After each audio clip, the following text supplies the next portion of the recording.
안녕하세요. 부자오빠입니다. 삼성전자가 드디어 TSMC와의 격차를 좁혔습니다. 저는 솔직히 처음에 이 기사를 보고 제 눈을 의심했습니다. 왜냐하면 요즘에 GOS 논란으로 4나노 수율이 형편없다는 얘기가 많이 나오면서 파운드리 분위기가 굉장히 안 좋기 때문입니다. 퀄컴은 삼성을 손절하고 TSMC로 간다고 하고 엔비디아도 그나마 삼성에 맡기던 물량을 인텔로 돌릴 수 있다는 얘기가 나오면서 분위기가 정말 역대급으로 최악이었거든요.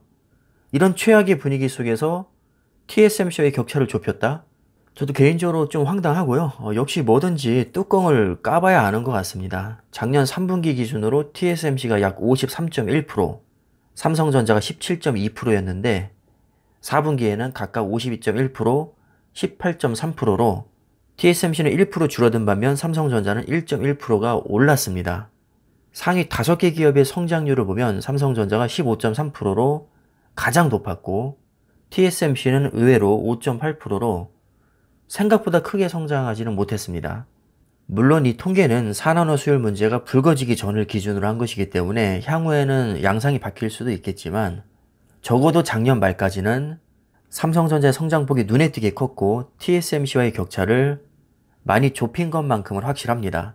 이건 가장 최근 통계이기 때문에 파운드리 동향을 파악하는 데 있어서 가장 객관적이고 정확한 지표입니다. 절대 삼성전자가 못하고 있는 게 아닙니다. 너무나도 잘하고 있습니다.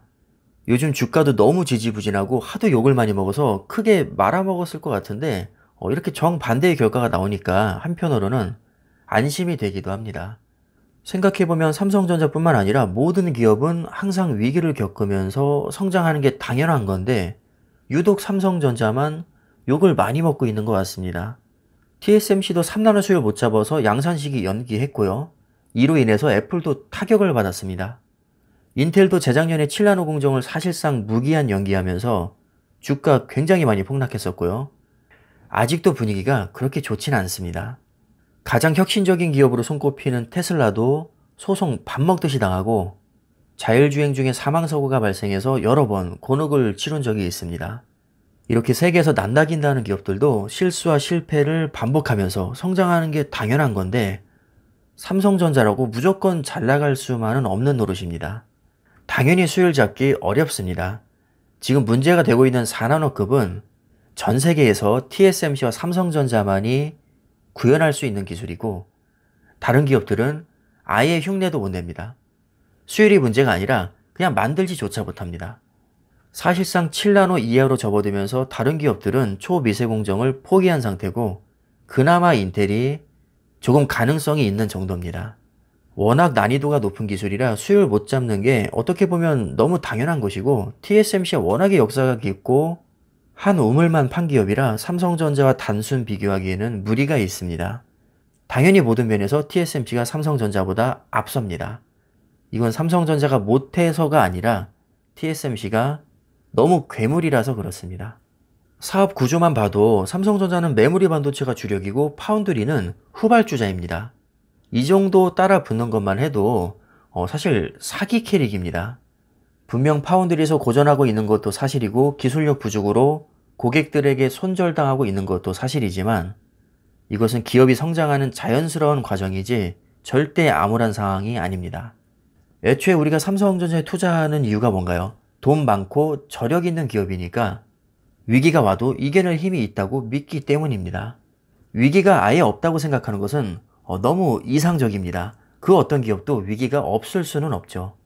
냉정하게 깔 땐 까더라도 저력을 믿고 기다릴 줄 아는 자세도 저는 필요하다고 봅니다. 저도 삼성전자 솔직히 많이 까거든요.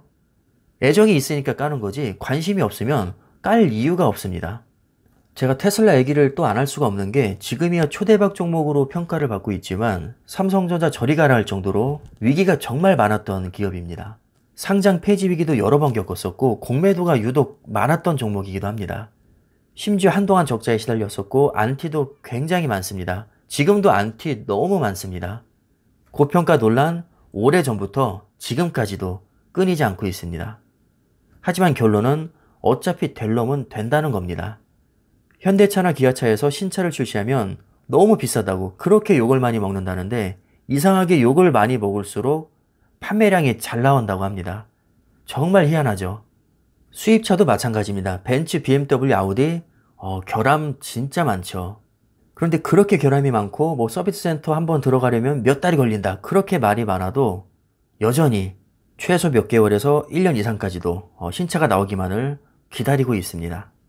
뭐든지 부정적으로 보면 끝이 없습니다. 뭐 자동차도 살 차 하나도 없고요. 결함 없는 차 하나도 없습니다. 위험하지 않은 주식 하나도 없죠. 모든 주식은 다 위험합니다.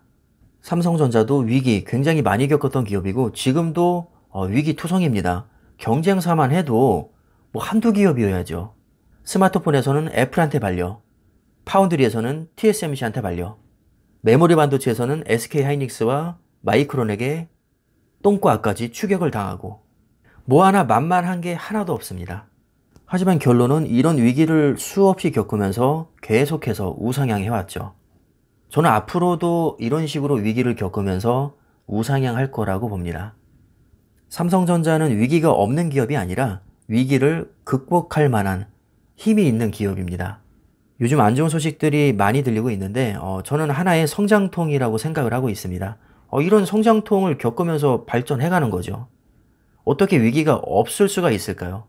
제가 요즘에 GOS 이슈도 그렇고 뭐 파운드리 수율 이런 걸로 뭐 본의 아니게 많이 깠는데, 제가 그렇다고 해서 여러분 삼성전자 틀린 것 같으니까 뭐 당장 털고 나가셔야 될 것 같습니다, 이렇게 말씀드린 적은 한 번도 없습니다. 현금만 130조 이상 들고 있고요. 세계 최고의 인재들이 다 모여 있는 게 삼성전자입니다. 쉽게 안 망한다는 얘기죠. 삼성전자를 절대 동네 구멍가게 수준으로 생각해서는 안 됩니다. 우리가 상상하는 것 이상으로 엄청난 기업입니다. 그렇게 욕을 먹어도 가장 최근 통계를 보면 분명히 삼성전자는 TSMC와의 격차를 좁혔습니다. 상위 5개 기업 중에서 가장 크게 성장했고, 잠깐 주춤할지 모르겠지만 길게 보면 여전히 성장성은 무궁무진하다고 생각을 합니다. 그래도 불안하다, 지금 돌아가는 꼴을 보니까 삼성전자 TSMC한테 많이 밀릴 것 같다, 자, 이렇게 생각하실 수 있겠죠. 그럴 수 있습니다. 그래서 제가 대안을 항상 말씀드리죠.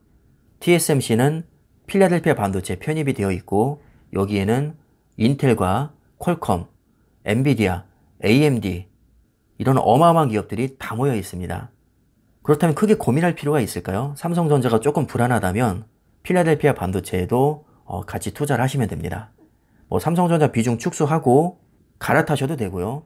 그냥 그대로 두고 추가 매수분에 한해서 필라델피아 반도체에 투자해도 됩니다. 얼마든지 유연하게 우리가 대응을 할 수 있기 때문에 막 스트레스 받아가면서까지 삼성전자에 올인할 필요는 없다고 봅니다. 본인이 스스로 확신이 있으면 상관이 없지만 확신이 부족한 상태에서 이렇게 어거지로 끌려다니는 것은 바람직하지 못합니다. 미국 반도체 기업과 빅테크에 분산 투자하시는 게 훨씬 더 현실적입니다. 최대한 유연하게 열린 자세로 대응하셨으면 좋겠고, 삼성전자 그렇게 호락호락한 기업 아닙니다. 너무 지나치게 불안해하실 필요는 없다고 봅니다. 그럼 오늘 영상 참고하시고요. 어쨌든 삼성전자에게는 너무나도 좋은 소식입니다. 다들 화이팅 하시고요. 오늘 영상은 이쯤에서 마무리하겠습니다. 감사합니다.